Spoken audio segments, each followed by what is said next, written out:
नमस्कार दोस्तों, आप देख रहे हैं न्यूज नशा और मैं हूं प्रदीप बारोड़िया। महिला पहलवानों का जो मुद्दा है वो पूरे देश में छाया रहा और इसको लेकर तरह-तरह की जो चर्चाएं थी वो सामने आती रही और इसको लेकर सभी पार्टियों की तरफ से एक राजनीति है वो भी की गई। परंतु जिस तरह से महिला पहलवान साक्षी मलिक की जो किताब है वो सामने आने के बाद विटनेस उसमें कुछ एक तथ्य सामने आए हैं और उसके बाद में एक नया ही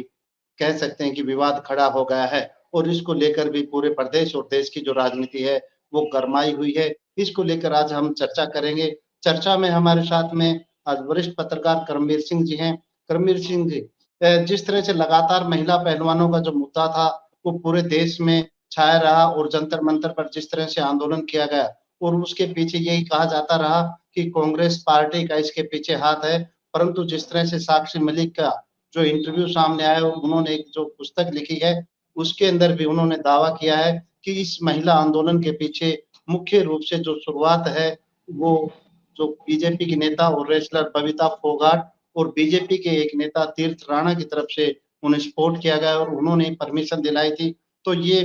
बात सामने आने के बाद में एक नया विवाद शुरू हो गया है। क्या कहेंगे इसको लेके? जी प्रदीप जी, बिल्कुल। देखिए, जिस प्रकार से जब ये खिलाड़ियों का आंदोलन चल रहा था, उस दौरान जी, लगातार जो है सत्तापक्ष जो भारतीय जनता पार्टी थी उसकी तरफ से आरोप लगाए जा रहे थे कि कांग्रेस पार्टी और जो विपक्षी दल हैं वो कहीं न कहीं खिलाड़ियों को सपोर्ट कर रहे थे और उसको लेकर के ये आरोप लगाए जा रहे थे कि ये जो कांग्रेस पार्टी है उसके द्वारा प्रायोजित कार्यक्रम है, उसके द्वारा प्रायोजित ये सब आंदोलन चल रहा है। जी, लेकिन जिस तरह से जब खिलाड़ियों की राजनीति में एंट्री हो जाती है, तो उसके बाद जो पूरा जो घटनाक्रम सामने आया है, उसको लेकर के अब जब साक्षी मलिक ने जिस तरह से जो इंटरव्यू दिया है और उन्होंने अपनी जो बुक लिखी है जिसके अंदर उन्होंने ये बताया है, तो उसमें काफ़ी ऐसी चीज़ें निकल कर के सामने आई हैं, जिनको लेकर के अब राजनीति भी जो है दोबारा से इसके ऊपर फिर से नए सिरे से छिड़ने वाली है। कई बेहद गंभीर आरोप भी उन्होंने इस तरह के कई खुलासे भी उन्होंने किए हैं। तो जिस तरह से जब ये खिलाड़ियों का जो मामला आया है,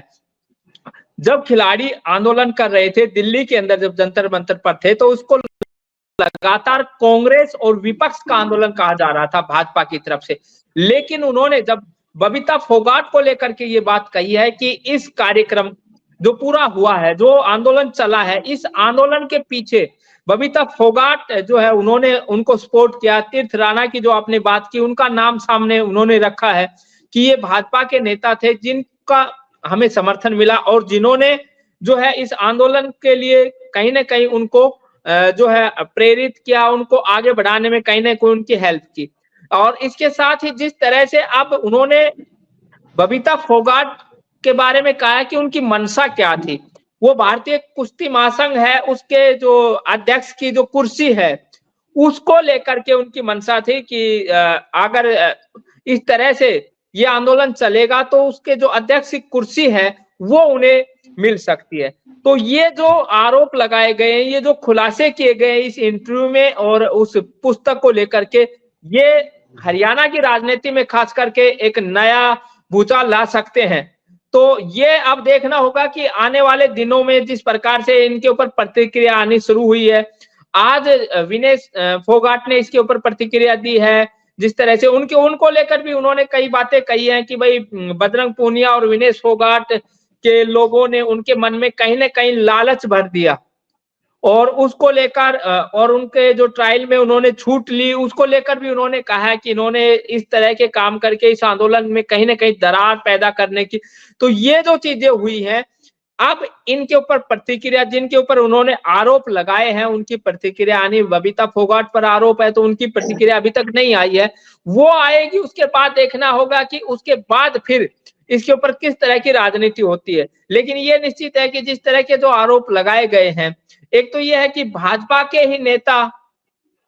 और भाजपा के ही नेताओं के ऊपर इस तरह के खुलासे जो है साक्षी मलिक ने किए हैं। भारतीय कुश्ती महासंघ जो है उसके ऊपर बृजभूषण शरण जिस तरह से काबिज थे, वो भाजपा के जी, जो है नेता थे और उनको हटा करके बबीता फोगाट अगर ऐसा करना चाह रही थी, जैसा कि साक्षी मलिक ने कहा है, अगर ऐसा जी, करना चाह रही थी तो ये एक बड़ा गंभीर, क्योंकि इस तरह से किसी भी प्रकार से इस तरह के अगर कार्यक्रम प्रायोजित किए जा सकते हैं, आंदोलन इस तरह से अगर उनको रखा जा सकता है, तो जो लोग सच्चे मन से इन आंदोलन से जुड़ते हैं, उन लोगों के मन में कहीं न कहीं फिर शंका पैदा हो जाती है कि ये लोग अपने राजनीतिक फायदे के लिए इस तरह के कदम उठाते हैं। बिल्कुल। जिस तरह से आपने कहा कि जो आंदोलन है, साक्षी मलिक ने एक बात कही है कि जो आंदोलन है इसको उकसाने में या इसको शुरू करवाने में जिस तरह से बबीता फोगाट और भाजपा नेता है उसका नाम आया है। इसके साथ उन्होंने कहा कि जो भारतीय कुश्ती महासंघ के जो अध्यक्ष थे ब्रजभूषण,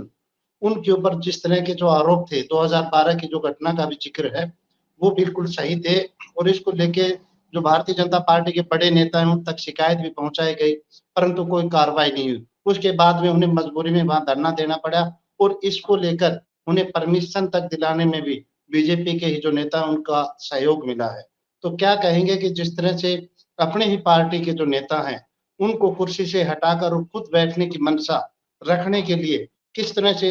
एक बड़ा षड्यंत्र रचा जाता है और कह सकते हैं कि कहीं ना कहीं ये जो अपना एक लालच कह सकते हैं, अपने लालच में ही अपनी पार्टी की जो छवि है वो खराब करने की कोशिश, क्या कहेंगे इसको लेकर? जी, बिल्कुल। देखिए, सबसे पहले तो ब्रजभूषण शरण पर जो आरोप लगे हैं जिस प्रकार के, उन्होंने अगर इस तरह से जो भी चीजें की लगातार उनके ऊपर कई खिलाड़ियों के द्वारा आरोप लगाए गए, तो ये एक बड़ा ही जो है शर्मनाक कृत्य है कि खिलाड़ियों के साथ इस प्रकार की घटना, इसको किसी भी एंगल से हम जस्टिफाई नहीं कर सकते, किसी भी एंगल से इसको सही नहीं ठहरा सकते। लेकिन जिस तरह से भाजपा के ही नेत्री हैं बबीता फोगाट, उन्होंने अगर कुश्ती महासंघ का पद हासिल करने के लिए, अध्यक्ष का जो पद हासिल करने के लिए इस प्रकार की जो पूरी रणनीति की है, उन्होंने खिलाड़ियों को उकसाया है, उन्होंने खिलाड़ियों, अगर वो एक खिलाड़ी के रूप में सपोर्ट, क्योंकि यहाँ पर साक्षी मलिक ने कहा कि उन्होंने जो आरोप जो लगाए हैं बबीता को लेकर भी उन्होंने कहा कि उन्होंने जो सपोर्ट किया था, तो ये हमने ये सोचा था कि खिलाड़ियों के लिए वो ये सब कर रही है, लेकिन उनकी मंशा जो थी वो कहीं ना कहीं उस भारतीय कुश्ती महासंघ के अध्यक्ष की कुर्सी की तरफ उनकी निगाहें थी। तो ये जो है इस प्रकार के अगर फिर कार्य किए जाते हैं तो ये खेल और जो खिलाड़ी हैं उनके साथ एक प्रकार से धोखा है। इस प्रकार के जो कार्यक्रम करके इस प्रकार का माहौल बना करके अगर कुर्सी हासिल की जाती है तो ये बड़ा एक षड्यंत्र का हिस्सा है। और आप हमसे जुड़े रहने के लिए सब्सक्राइब करें YouTube पर, फॉलो करें Twitter पर और लाइक करें Facebook पर। और ज्यादा जानकारी के लिए आपको टाइप करना होगा सिर्फ न्यूज़ नशा।